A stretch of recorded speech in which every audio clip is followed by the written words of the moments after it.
Round 17. Welcome to the preview. You know, it's we've got 2 games left. Madness is what it is. It's absolute madness. I was driving this afternoon, and the Matthew Cruiser news has come out at the time of filming this video, and it just hit me like a ton of bricks. Now I'm going to do a separate video on Matty Cruiser after this, so stay tuned for that. And just want to pay my respects and get something going for him.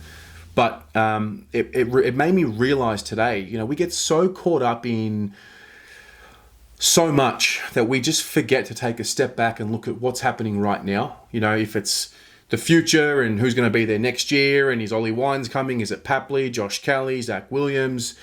We think about all of that, and then you realize Cruiser's never going to play again for the club. And it made me realize we need to enjoy Simo, we need to enjoy Murph, we need to enjoy Levi while they're here. Yeah, they're going to go at some point. It might be end of this year, it might be end of next year, it might be the end of the year after. I think it was a timely reminder, and I think I needed it personally. So further to my point, we've got 2 games left, and then the void of no footy is back, which is the worst.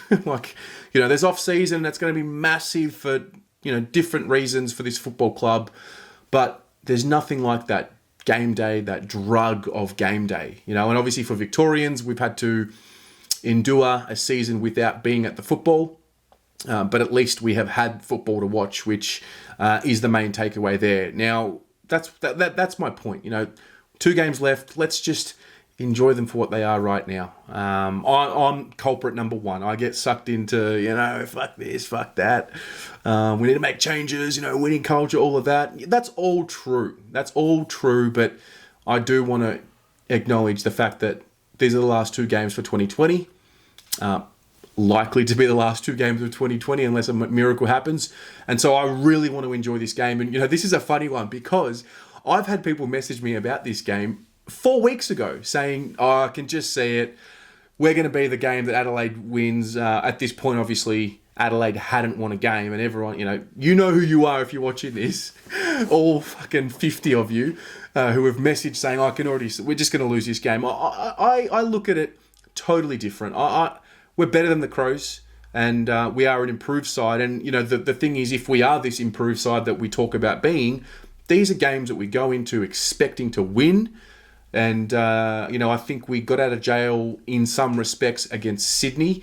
We cannot afford to do that against the Crows. We cannot afford to not learn that lesson against a side who we went into that game knowing that our best football will definitely get the job done, as it will this weekend. But if you do that and you let these sides get emotionally invested, like the Crows, who are playing with a freedom very similar to what we were at the end of last year. Now, if you flip the script, Adelaide were in finals contention last year. They came up against us. The shackles had been released. The boys were playing to their strengths, free-flowing, instinctive footy, and we beat them. We beat them well at the MCG.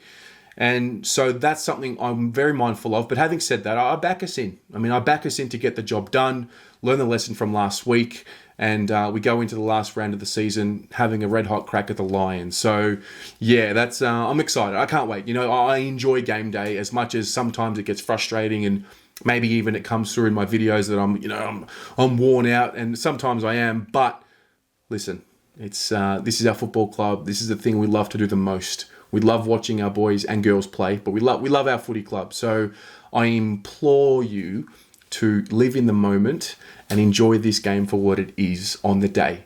Now, changes. This is an interesting one because Eddie Betts and Pitternet are fit. Riley O'Brien plays for the Crows. Do you bring Pitternet in to help Tom De Koning? Do you bring him in for Tom De Koning? I personally think Tom has to stay in for the side. If Riley O'Brien's bigger and stronger than him, good luck. I back Tom in to find a way, just like he found a way against the Swans. So I'm not keen to bring in Pitternet because I think if he was to come in, it would be for Levi, who might be a little just tired. He looked a little tired in the first half against the Swans. Maybe he needs a rest, but I wouldn't be bringing in a 2-ruck combo to play against the Crows, personally. Does Eddie Betts play against his old club? I want Owies in, personally. I want to see Owies in for the rest of the year. He's got 2 more games he can potentially play if he doesn't get injured. It could be Eddie Betts comes in for Jack Martin. I would be pretty surprised if Jack Martin played.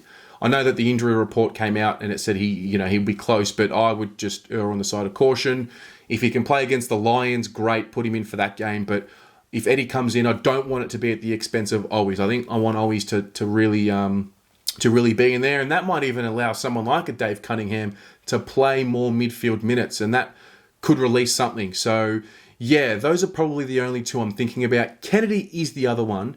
Now, if he was to come in, I'm thinking it could be someone like a Cottrell who, can you drop him after that game? I know he didn't have a very good game, and Teague acknowledged that as well, but I don't think you can drop him. You want to reward that, that game-winning ability. So Kennedy, interesting. I don't know. I don't know if he, Curnow, Cripps, Setterfield in the midfield, I don't know if that works personally at the moment. I think there are games this year where he's come in and Setterfield has sort of suffered a little bit from it. Unless Kennedy can come in and impact on the scoreboard and up forward, then maybe you bring him in for Jack Martin. So we'll see, but I'll leave this one to you guys. What do you think? What are you feeling? Do you sense the occasion? It's Bryce Gibbs' last game, and thanks. I've already done my thank you to Bryce Gibbs when he left the club. I'm more focusing on Matty Cruiser, so stay tuned for that. I'm going to do a little tribute to Cruz and my experience with him and what he's meant to the club. But share your thoughts below. What are you feeling about this game? Have a great one. Go the Mighty Blues.